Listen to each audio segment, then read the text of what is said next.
The Suicide Squad is a 2021 American superhero film based on the DC Comics team Suicide Squad. Produced by DC Films, Atlas Entertainment, and the Safran Company, and distributed by Warner Bros. Pictures, it is a standalone sequel to Suicide Squad and the 10th film in the DC Extended Universe. It was written and directed by James Gunn and stars an ensemble cast including Margot Robbie, Idris Elba, John Cena, Joel Kinnaman, Sylvester Stallone, Viola Davis, David Dastmalchian, Daniela Melchior, Michael Rooker, Jai Courtney, Peter Capaldi, Alice Braga, and Pete Davidson. In the film, several convicts join a task force known as the Suicide Squad in exchange for lighter sentences. They are sent to the South American island nation of Corto Maltese to destroy all traces of the giant alien starfish Starro the Conqueror before it falls into the local government's control.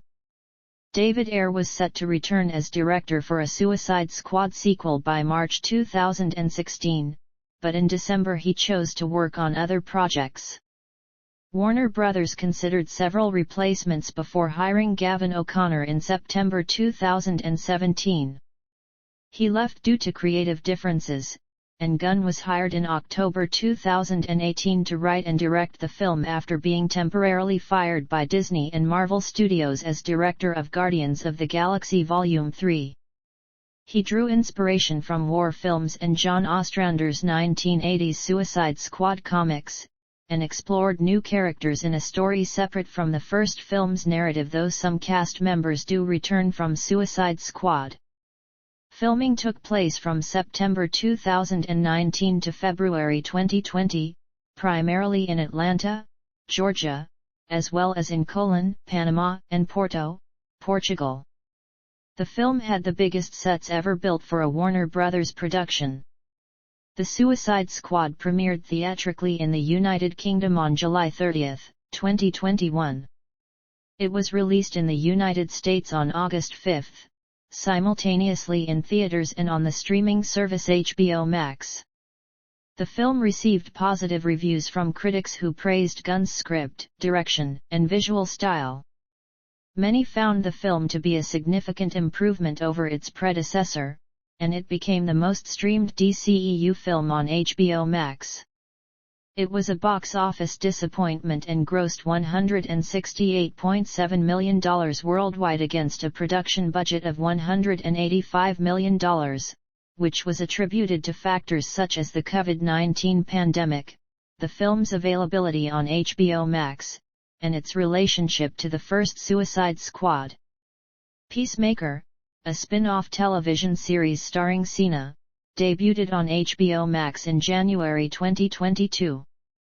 Two other spin-off series are in development for HBO Max. Plot: Intelligence Officer Amanda Waller assembles two Task Force X teams, colloquially known as the Suicide Squad, which comprise Belle Reve penitentiary inmates who agree to carry out a mission in exchange for shortened sentences. Sent to the South American island nation of Corto Maltese after its government is overthrown by an anti-American regime, the teams are tasked with destroying the Nazi-era laboratory Jotunheim, which houses the secret experiment Project Starfish. One team is almost entirely wiped out by the Corto Maltese military upon landing, with only team leader Colonel Rick Flag and Harley Quinn surviving. The ambush on the first team serves as a diversion, allowing the second team to enter the country undetected. Led by assassin Bloodsport, the surviving team consists of Peacemaker, King Shark, Polka Dot Man, and Ratcatcher 2. Waller orders the squad to find Flag, who escaped from the military but was captured by rebel soldiers. The team find the rebel base and massacre the soldiers, only to learn that Flag had been saved by rebellion leader Sol Soria. Despite the group's actions, Soria agrees to help them infiltrate the capital where they capture Project Starfish's lead scientist, the Thinker. Harley is captured by the Corto Maltese government and taken to the new dictator, Silvio Luna, who wishes to marry her. After learning of Luna's plans to use Project Starfish, Harley kills him and escapes. She joins the others, who use the Thinker to break into Jotunheim and begin rigging it with explosives. Flag and Ratcatcher 2 enter the Project Starfish laboratory with the Thinker and find Starro the Conqueror, a giant starfish-like alien that creates smaller versions of itself to kill people and control their bodies. The Thinker explains that Starro was brought to Earth by the U.S. government, which has secretly funded the experiments for decades using Corto Maltese citizens as test subjects. An enraged Flag decides to leak a hard drive containing evidence of this, but is killed by Peacemaker, who is under orders from Waller to cover up the U.SS involvement. Meanwhile, a skirmish between the rest of the team and the military leads to Polka Dot Man accidentally setting off the explosives prematurely. As Jotunheim crumbles, the drive falls into Ratcatcher 2's possession. Peacemaker attempts to execute her for knowing the truth about Starro, but Bloodsport shoots him and takes the drive. Starro escapes the destroyed Jotunheim, kills the Thinker and much of the military, and begins taking control of the island's population. Waller tells the squad that their mission is complete and orders them to leave, but Bloodsport decides to lead the team in fighting Starro. Waller attempts to execute them for this, but her subordinates knock her out. Starro kills Polka Dot Man, Harley pierces a hole in its eye, and Ratcatcher 2 summons the city's rats to chew Starro to death from the inside.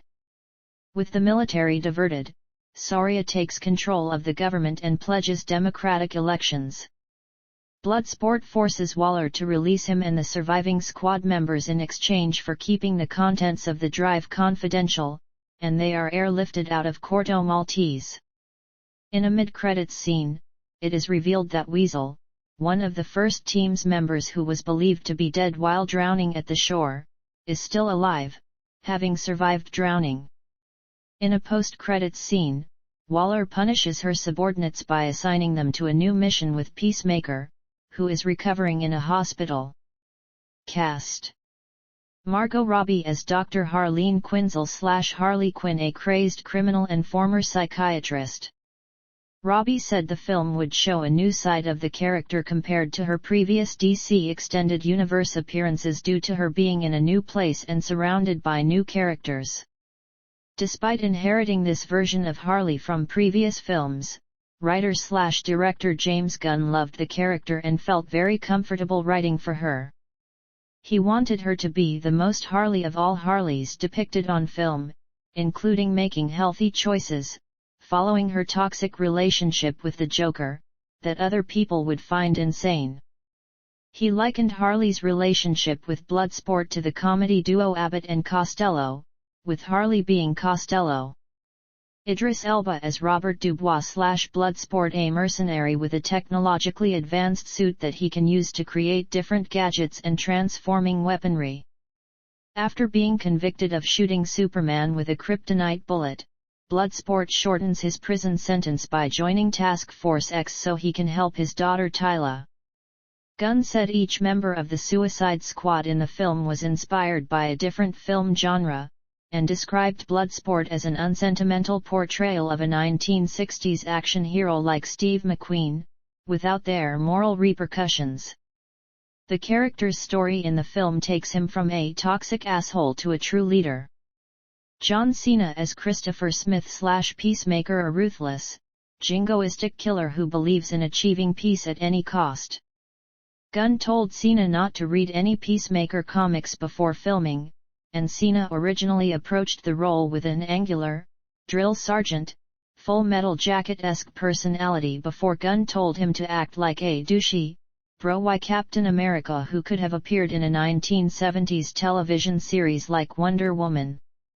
The character does not get as much exploration or development as the other members of the Suicide Squad, which is one of the reasons that Gunn decided to create the spin-off television series Peacemaker despite him originally intending for the character's apparent death in the film to be permanent.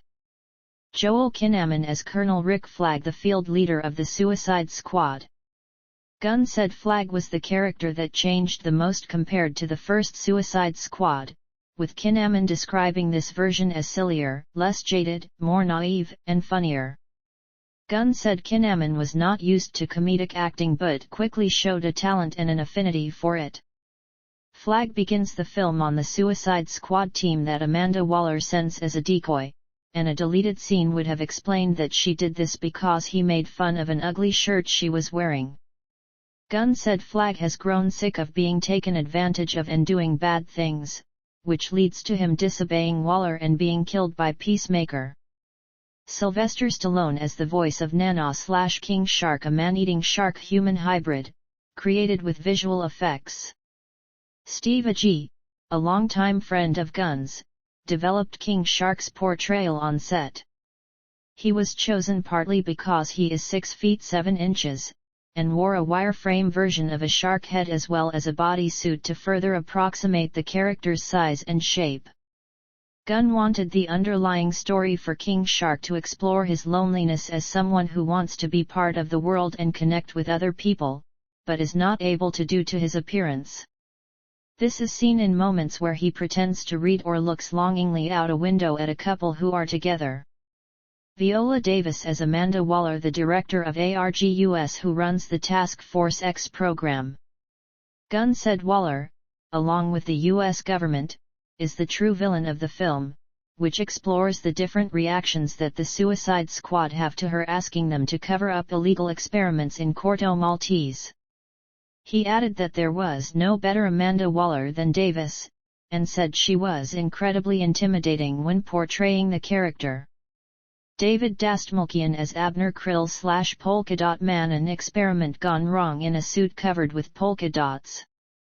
Gunn described Polka Dot Man as the dumbest DC character of all time whom he hoped to turn into a tragic character, with the film's version being infected with an interdimensional virus by his mother in an attempt to turn him into a superhero. The virus develops into colorful balls of acid under Krill's skin that cause him pain unless he expels them as polka dot weapons or vomits them up. Unbeknownst to Gunn, Dastmalchian felt a personal connection to the character because he has the skin condition vitiligo, for which he was bullied as a child and called polka dots. Daniela Melchior as Cleo Caso/Ratcatcher 2, a thief who inherited the mantle of Ratcatcher from her father, along with equipment that allows her to control rats and communicate with them. Gunn described her as the heart of the film, and noted that she is different from the other characters because she had her father's love growing up where the other characters had problematic relationships with their parents. Gunn explained that the moment where Ratcatcher 2 covers Bloodsport to protect him from the rats at the end of the film signifies her being able to share her father's love with him, which is why the moment is intercut with a flashback of her sitting with her father. Michael Rooker as Brian Durlan/Savant, a hand-to-hand combat and weapons expert. He is killed in the opening scene when Waller detonates a bomb in his head for deserting the mission. Jay Courtney as Digger Harkness/Captain Boomerang, an unhinged Australian thief who wields boomerangs. Courtney said the character was the same shitbag liability he was in the first film. Peter Capaldi as Gaius Greaves/The Thinker, the lead scientist of Project Starfish, who has been experimenting on Starro the Conqueror on behalf of the U.S. government. Alice Braga as Sol Soria, the leader of a rebel faction on Corto Maltese who aligns herself with the Suicide Squad. Pete Davidson as Richard Dickhurst/Blackguard, an easily manipulated mercenary. He betrays the first Suicide Squad team to the Corto Maltese military, who then kill him. In addition to playing King Shark on set, Steve Agee portrays John Economos, an ARGUS agent who is an aide to Waller. Other aides to Waller include Jennifer Holland as Amelia Harcourt and Tinashe Kajis as Flo Crawley. The ill-fated first Suicide Squad team includes Savant, Captain Boomerang, and Blackguard, as well as Nathan Fillion as Corey Pitzner/TDK, a meta-human who can detach his arms from his body, Flula Borg as Gunter Braun/Javelin, a former Olympic athlete who wields javelins as weapons, Mailing NG as Mongol, an alien mass murderer, and Sean Gunn as Weasel, an anthropomorphic weasel whose portrayal is based on Bill the Cat from the comic strip Bloom County. James Gunn said Weasel was barely more than an animal, which raised some ethical questions about his involvement in the squad. Also appearing in the film are Juan Diego Botto as Silvio Luna, the dictator of Corto Maltese who tries to woo Harley Quinn, Joaquin Cosio as Mateo Suarez, the Major General of Corto Maltese, Storm Reed as Bloodsport's daughter Tyla, Julio Ruiz as Milton, an associate of Task Force X, Lynn Ash as Polka Dot Man's mother, and Taika Waititi as Ratcatcher 2's father, the original Ratcatcher. In addition to Weasel, Sean Gunn also portrays Calendar Man, one of several DC Comics villains that appear as Belle Reve inmates. Others include Natalia Safran as Kaleidoscope and Jared Leland Gore as Double Down. John Ostrander, creator of the 1980s Suicide Squad team that influenced the film, makes a cameo appearance as Dr. Fitzgibbon, while Stephen Blackheart has a small role as the pilot Briscoe, and both Lloyd Kaufman and Gunn's Guardians of the Galaxy Volume 2 collaborator Pom Klementieff appear as dancers in a nightclub. Ratcatcher 2's pet rat Sebastian was voiced by D. Bradley Baker and portrayed on set by rats named Jaws and Chris Pratt. Production. Development. Original plans. James Gunn. Writing. Gunn wrote a treatment that was a few pages long, and then quickly produced several drafts of the script that Warner Brothers was extremely high on. He said the film was its own thing, rather than a sequel or reboot. It does not explicitly address the events of the first film or Birds of Prey, but it also does not contradict them. Warner Brothers asked Gunn to make the film PG-13, but he insisted on it being R-rated if he was going to direct it. The studio felt Gunn's involvement was worth the trade-off for the higher rating.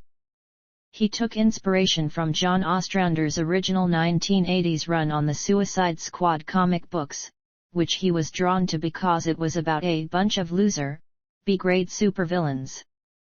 Safran described the Suicide Squad as a gritty 1970s war movie combined with the brilliance of James Gunn's characters and comedy, and Gunn was influenced by war films such as The Great Escape, The Dirty Dozen, Where Eagles Dare, and Kelly's Heroes. Already knowing the kind of story that he wanted to tell, Gunn's first step in writing the film was picking the characters for the Suicide Squad roster.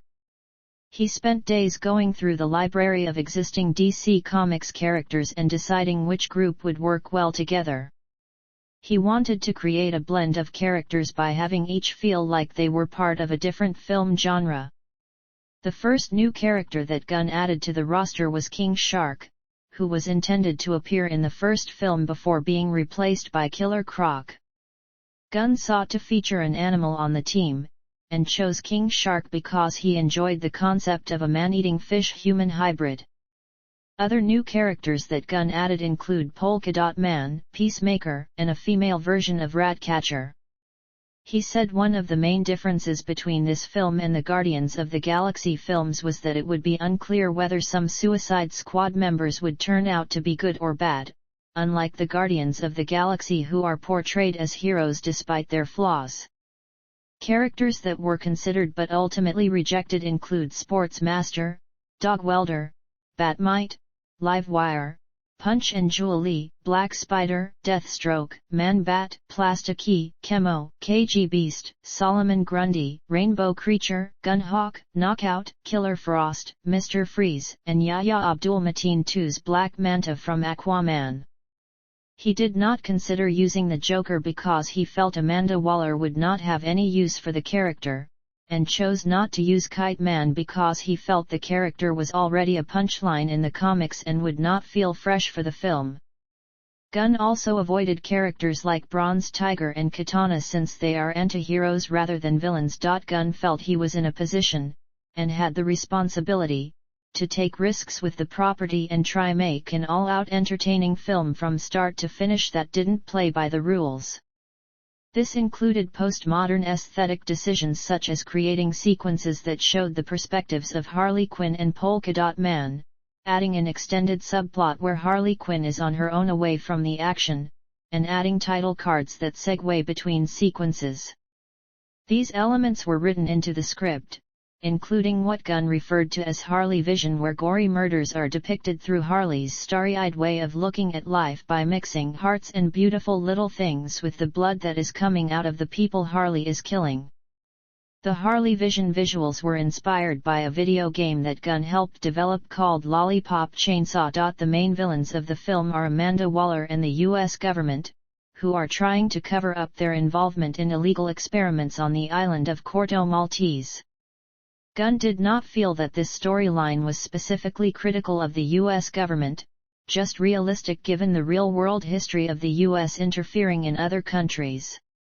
He also wanted to use this to make dramatic points rather than political ones, with the different stances on the government's actions that the film's main characters take leading to dramatic conflict. For the antagonist that Waller sends the Suicide Squad to fight, Gunn initially considered using Superman before deciding to feature Starro the Conqueror instead. He found the character to be both ridiculous and terrifying, which reflected what he was trying to accomplish with the film, and he felt Starro was the only major DC Comics villain that was unlikely to appear in another live-action film or who would not be adapted faithfully by another filmmaker if it was.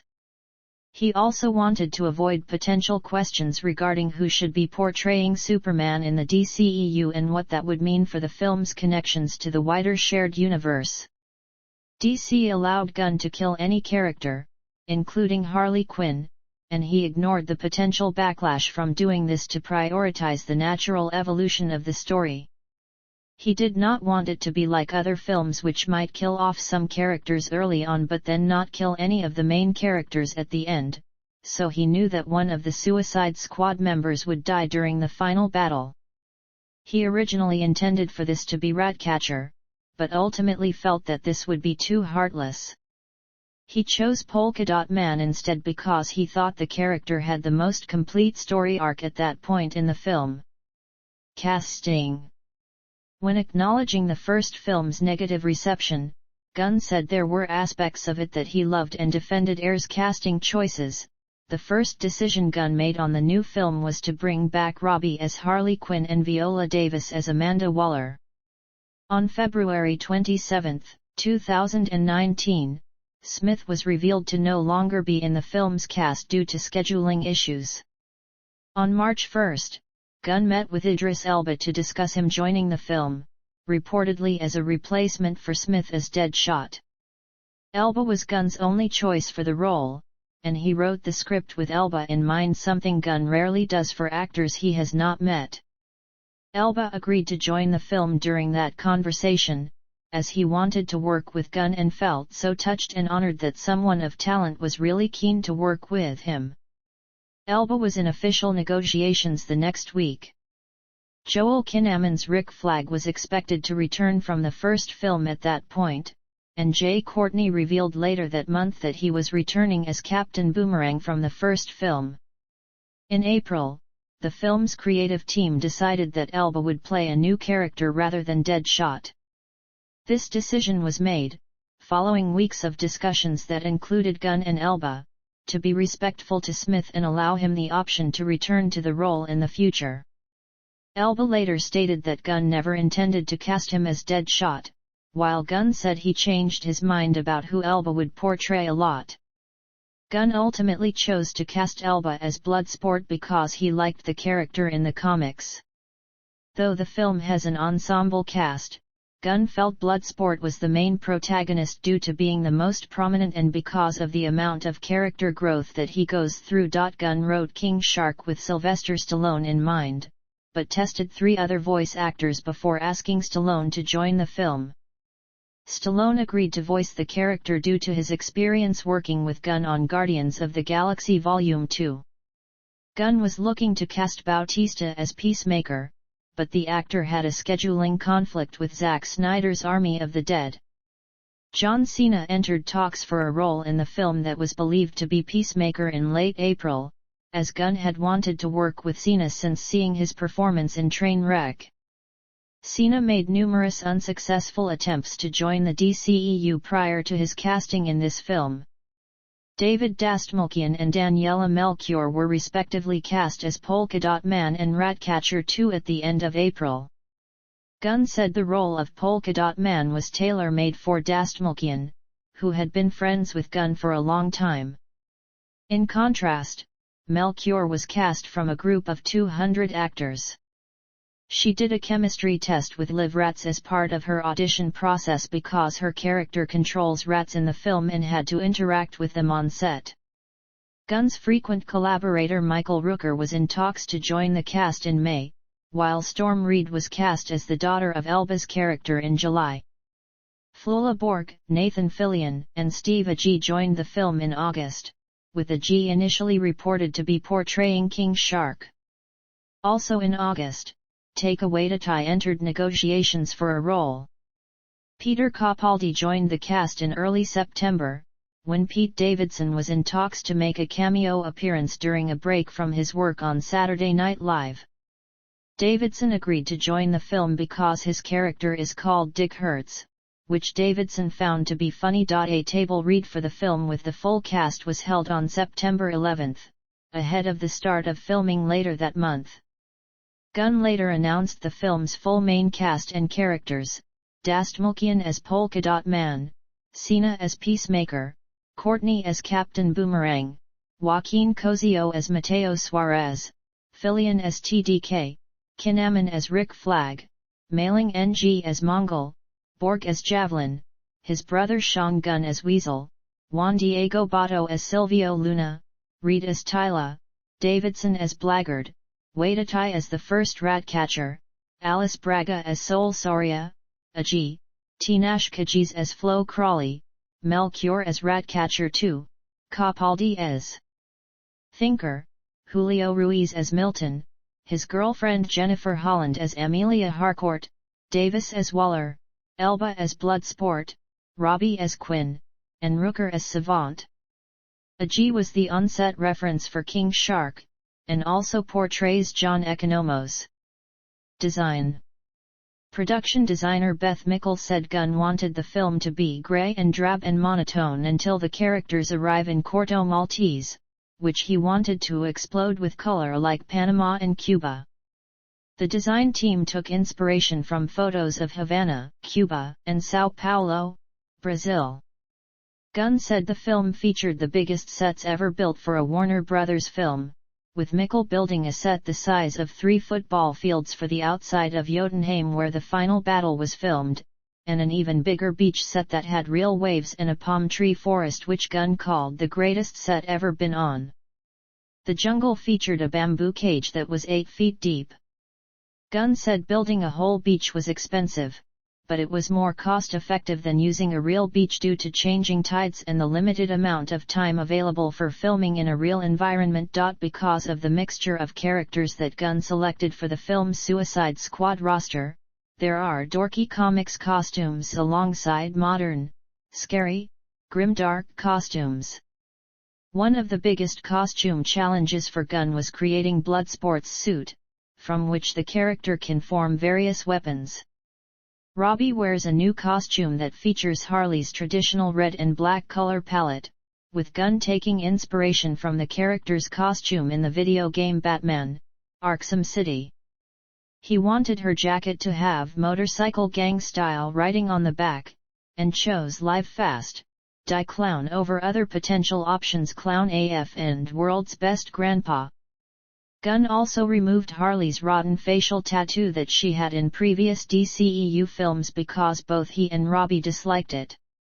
Flag wears a yellow t-shirt with a cartoon character called Ultra Bunny on it.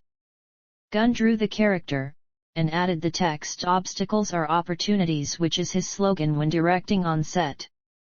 Gunn initially used a hammerhead shark design from the New 52 comics for King Shark, but found that it would be awkward to film the character with other actors due to his eyes being on the sides of his head. Gunn settled on a great white shark design that is similar to the one seen in the Harley Quinn animated series, though this was a coincidence as that series was released after filming for the Suicide Squad began.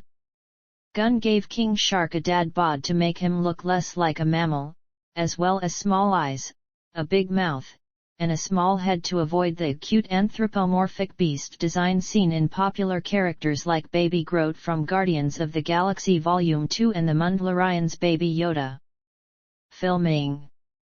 Principal photography began on September 20, 2019, at Pinewood Atlanta Studios in Atlanta, Georgia, under the working title El Dorado.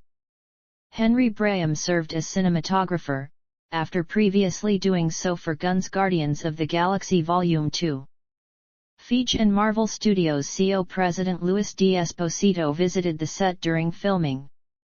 Gunn took several precautions to try to avoid details about the film leaking, such as referring to Elba's character in the script and on set as Vigilante to prevent his actual role from being revealed, and also not giving some of the actors' script pages from after their characters' deaths. Gunn extensively storyboards his films, but the opening shot of the Suicide Squad in which the camera rotates out of a puddle's reflection on the ground to reveal Savant bouncing a ball was a spontaneous decision that he made on set when he saw the reflections on the ground.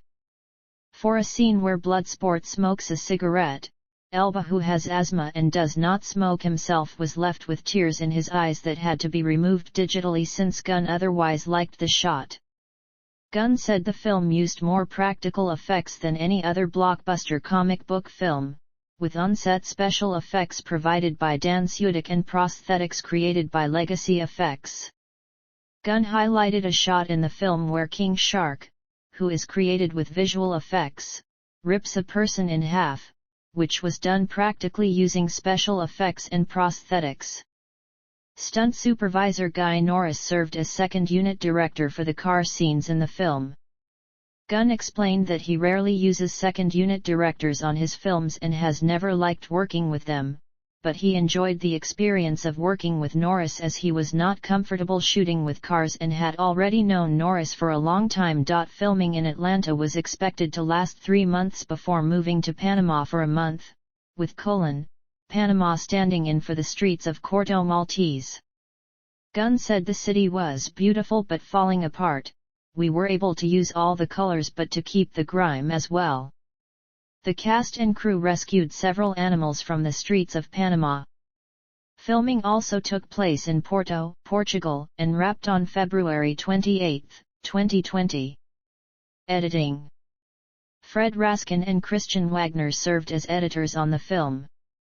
Raskin previously worked alongside Gunn on Guardians of the Galaxy and Guardians of the Galaxy Volume 2.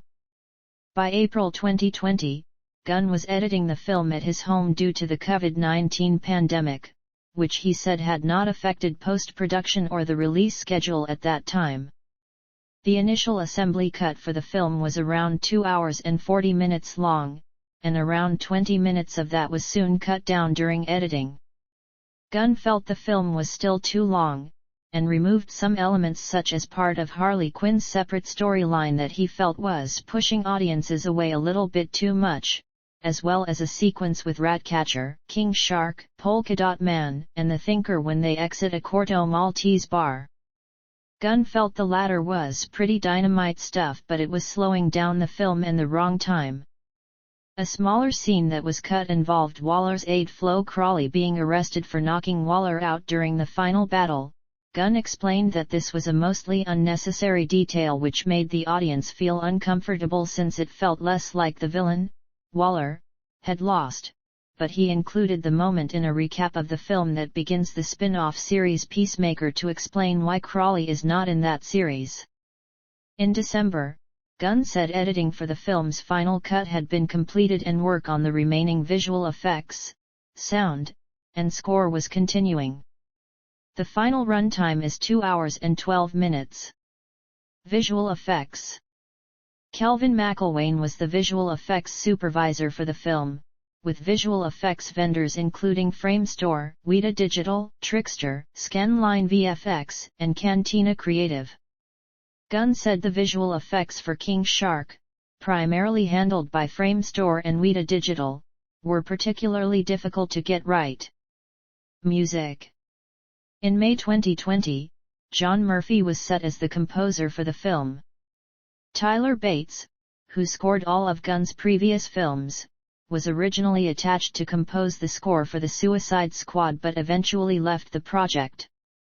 During pre-production, Bates wrote music for Gunn to use on set as he had previously done for Gunn on the Guardians of the Galaxy films. The single Rain by Grandson and Jesse Reyes from the film's soundtrack album was released on June 22, 2021, with the artists also expected to contribute songs individually to the album. A single from Murphy's score, So This Is the Famous Suicide Squad, was made available on July 8. On August 6, 2 full albums for the film were released by Water Tower Music, one featuring Murphy's score, and a soundtrack album featuring songs from the film including Rain. Completion.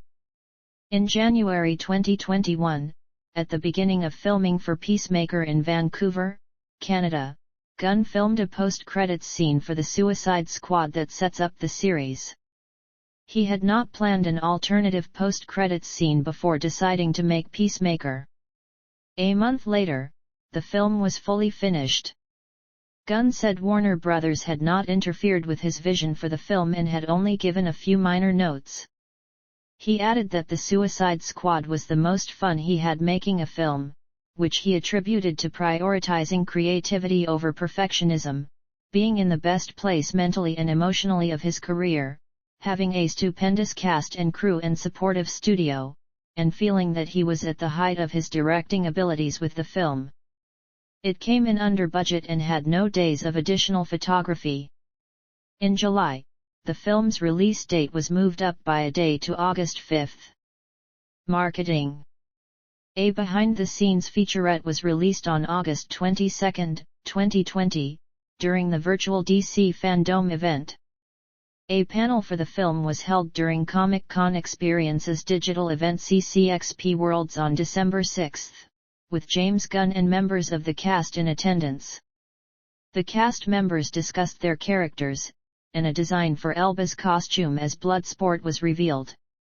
Cena decided to wear the Peacemaker costume for interviews and other promotional events as a way to familiarize the audience with the lesser-known character, which was a tactic that he had previously used when he was a professional wrestler. The film's first trailer was released on March 26, 2021, with Alex McLevy of the AV Club praising its jokes and action. He felt everything about the trailer perfectly captured the Suicide Squad's inherent outlandish fun from the comics. Anthony D'Alessandro at Deadline Hollywood felt the trailer had all the trademarks of Gunn's Guardians of the Galaxy films, noting the use of a retro hit single in Steely Dan's Dirty Work, with The Verge's J. Peters also getting some serious Guardians of the Galaxy vibes from the trailer. D'Alessandro and Peters both compared it to the recently released DC film Zack Snyder's Justice League and noted how the trailer was much more colorful and humorous than that film. McLevy, Jennifer Bissett, and Sean Keane of CNET, and Cinema Blend's Sean O'Connell all highlighted King Shark and his R-rated scenes.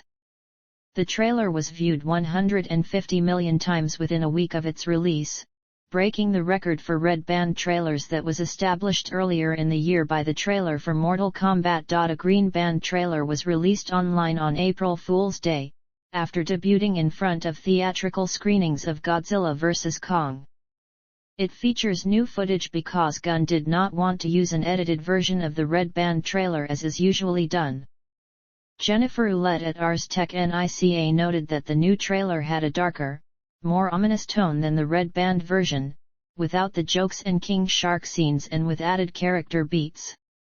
Another trailer was released on June 22 by the main cast of the film in a marketing stunt where they pretended that they were leaking the trailer early. Gunn and Warner Brothers also joked about the trailer's early release. The trailer features the song Rain by Grandson and Jesse Reyes from the film's soundtrack album. Footage from the film is included in the music video for Rain, which was released the next month. Release. Theatrical and streaming. The Suicide Squad premiered theatrically in the United Kingdom on July 30, 2021. It was scheduled to debut in the United States on August 6, but was moved up a day to August 5, which is James Gunn's birthday, for early preview screenings. The film was also made available on the streaming service HBO Max on August 5, for a one-month premiere streaming window. This was done as part of Warner Bros.' joint theatrical and streaming release strategy for 2021 films that was announced in December 2020 amid the COVID-19 pandemic. Reflecting on this release strategy in January 2022, Gunn acknowledged suggestions that it negatively impacted on the film's box office performance and said the approach was not ideal for the film. He added that the film was widely pirated following its streaming debut, with a high-quality version of the film appearing on piracy websites almost immediately after it was released on HBO Max. Internet technology company Akamai reported, based on global unlicensed streaming and torrent data, that The Suicide Squad was the sixth most pirated film between January and September 2021.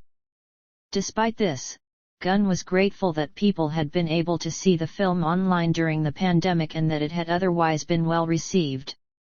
Home media. The film was made available for digital purchase and rental on September 17, 2021, after leaving its HBO Max same-day premiere window.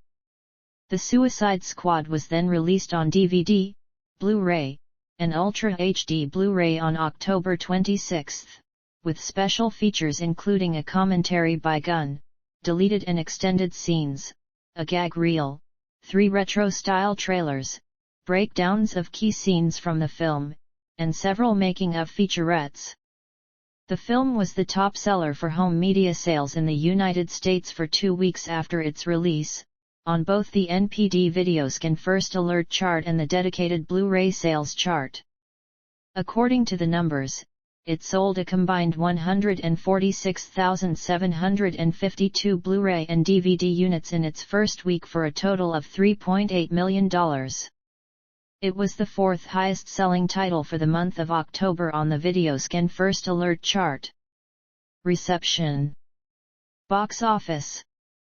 The Suicide Squad grossed $55.8 million in the United States and Canada, and $112.8 million in other territories, for a worldwide total of $168.7 million, against a production budget of $185 million in the United States and Canada. The film made $12.2 million on its first day, including $4.1 million from Thursday night previews, which was the biggest first day for an R-rated film during the pandemic. That contributed to $26.2 million across the film's opening weekend, which was also the biggest for an R-rated film during the pandemic and included $2.6 million from IMAX screens and other large formats. Despite the pandemic-era records, the film fell short of Warner Bros. And industry projections of a $30 million opening, projections that themselves were considered low and were closer to the underperforming Birds of Prey than the successful first Suicide Squad. The film then plummeted 70% in its second weekend, finishing 5th with just $7.75 million. This drop was similar to those seen in the second weekends of other films released simultaneously in theaters and on HBO Max, such as Space Jam: A New Legacy. The Suicide Squad dropped another 54% in its third weekend, grossing $3.4 million, before crossing $50 million total in its fourth weekend with an additional $2 million the week prior to its domestic release. The film made $6.7 million from 5 countries, including $4.7 million in the United Kingdom and $1.6 million in France. The Suicide Squad expanded to 69 countries, covering all major markets except Japan, in its second week of international release. It made $35 million, finishing first in Russia, Mexico, Brazil, Spain, and Italy, and only dropped 25% in markets that it opened in the previous week. $2.45 million of the total was contributed by IMAX screens. Even when taking into account the pandemic limiting theaters in territories such as Italy, Australia, Mexico, and Southeast Asia, the weekend's total grosses were below expectations. The film opened at number 1 in Japan the following week with $1.9 million, retained first position in Brazil, and moved to first in Australia as well. Overall the weekend total was $17 million, down 50% from the previous week and behind new release Free Guy in many markets. The film added $8.7 million in its fourth international weekend, before passing $100 million total internationally the next week with an additional $4.6 million. The United Kingdom, Russia, France, Germany, and Mexico were the leading markets for the film outside of the US and Canada. The film's box office underperformance was generally attributed to its release during the COVID-19 pandemic, the fact that it was also available for streaming on HBO Max at the same time as its theatrical release, piracy allowed by the streaming release, the R rating which limited younger audiences, the poor reception to the first Suicide Squad, the lack of bankable stars such as Will Smith, and confusion from general audiences over its relationship to the first film caused by their similar titles. Anthony D'Alessandro of Deadline Hollywood felt the HBO Max availability and feelings about the first film outweighed the impacts of the pandemic, and noted that other films had made significantly more money at the box office in recent weeks. Writing for Forbes, Scott Mendelson especially highlighted the lack of stars, feeling that general audiences would not know of Gunn and his involvement and instead would see the film as a sequel without the main draws of the first film, such as Smith. Mendelson added that the film's $185 million budget was an absurd amount to spend on an R-rated film and was significantly more than what was spent on previous R-rated superhero films. He said the film required a best-case scenario box office just to break even with that budget, and that did not turn out to be the case. Streaming viewership. HBO Max reported that The Suicide Squad had the second biggest opening weekend of all the films that premiered simultaneously on the streaming service and in theaters. The service did not provide further details or data, but analytics company Samba TV, which gathers viewership data from certain smart TVs and content providers, reported that 2.8 million U.S. households watched the film over its first 4 days of release on HBO Max, which placed it only behind Mortal Kombat for simultaneous theater and streaming releases. Also according to Samba TV, The Suicide Squad had the biggest HBO Max debut for a DC film, ahead of both Wonder Woman 1984 and Zack Snyder's Justice League. While discussing Nielsen Media Research's streaming ratings which HBO Max does not participate in for the week of the film's release, Forbes' Scott Mendelson estimated that around 369 million minutes of the film had been viewed based on Samba TV's figures, which would have placed it third on Nielsen's list of top streaming films for the week behind Netflix's Vivo and Disney Plus's Jungle Cruise. Samba TV later reported that 3.5 million American households had watched the film within its first week of release. This grew to 4.7 million for the first 17 days, which placed it third after Mortal Kombat and Godzilla vs. Kong. These rankings remained the same for Samba TV's 30-day figures, which reported 5.1 million households having viewed The Suicide Squad in that time.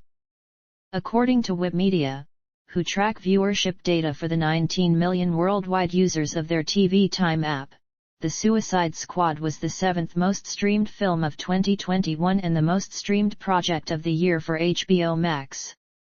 Critical response. On Rotten Tomatoes, The Suicide Squad holds an approval rating of 90% based on 367 reviews, with an average score of 7.5/10. The site's critical consensus reads, enlivened by writer-director James Gunn's singularly skewed vision, The Suicide Squad marks a funny, fast-paced rebound that plays to the source material's violent, anarchic strengths. On Metacritic, the film has a weighted average score of 72 out of 100, based on 55 critics, indicating generally favorable reviews. Audiences polled by CinemaScore gave the film an average grade of B+ on an A and to F scale, the same score that the first film in Birds of Prey received, while Post-Track reported that 83% of audience members gave it a positive score compared to 73% for the first film. 62% told Post-Track that they would definitely recommend the film. Reviewing for the AV Club, Katie Rife gave the film a B+ grade and said, "Now that superhero movies have gone from disreputable entertainment for children to global events ushered in with odd reverence, it was time for someone to come along and pop the balloon. Pulpy and outrageous, irreverent, and ultra-violent, the Suicide Squad does so with a smile." Writing for Variety, Owen Gleiberman called the film what the first Suicide Squad should have been and said that the Suicide Squad comes sizzlingly alive as all cylinders comic book movie making. "There's a frozy destructive joy to the staging." Clarice Lowry of The Independent also praised the film and considered it an improvement over Suicide Squad, writing Gunn's distinct and self-assured vision, which he said was left untouched and unbothered by studio interference, puts the Suicide Squad alongside the very best of modern comic book filmmaking. His film, which now comes with an all-important "the" at the beginning of its title, functions both as a sequel and a fresh start.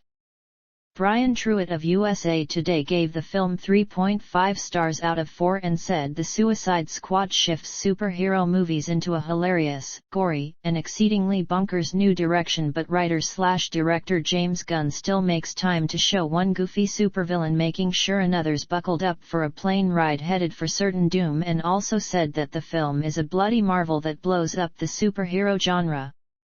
Justin Chong from Los Angeles Times stated, "After 2016's ugly, bludgeoning Suicide Squad, I couldn't imagine liking, and could barely stomach the idea of seeing, another movie called Suicide Squad. I'm delighted to be proven wrong," and called the film redemption for James Gunn and DC. Richard Trenholm of CNET gave the film a positive review and praised it for its themes, writing, "This irreverent comic book movie takes shots at very big and serious themes, raging against Western imperialism, American foreign policy and government deception as it indicts interference in foreign countries." Representing this chilling bureaucratic evil, Amanda Waller emerges as perhaps the most hateful villain in the DC universe, certainly the coldest.